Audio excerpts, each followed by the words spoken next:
The pasuk says, "V'ato tedaber es kol chachmei lev." You should speak to all chachmei lev, asher milesiv, that are filled with ruach chachma.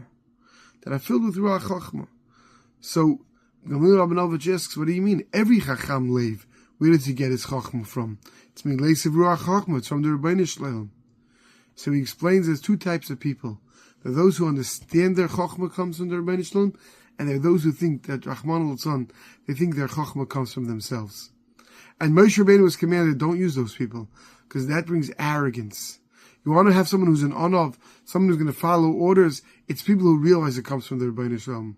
For mechanech our children to understand that yes, they have bracha, they're mole bracha, but it comes from the Rebbeinu Shalom, then they'll have the confidence in what they're doing, because they'll know it comes from the Rebbeinu Shalom, and at the same time, it will help them with their humility, because they know it's not just because they're great, but because the Rebbeinu Shalom is who made them great.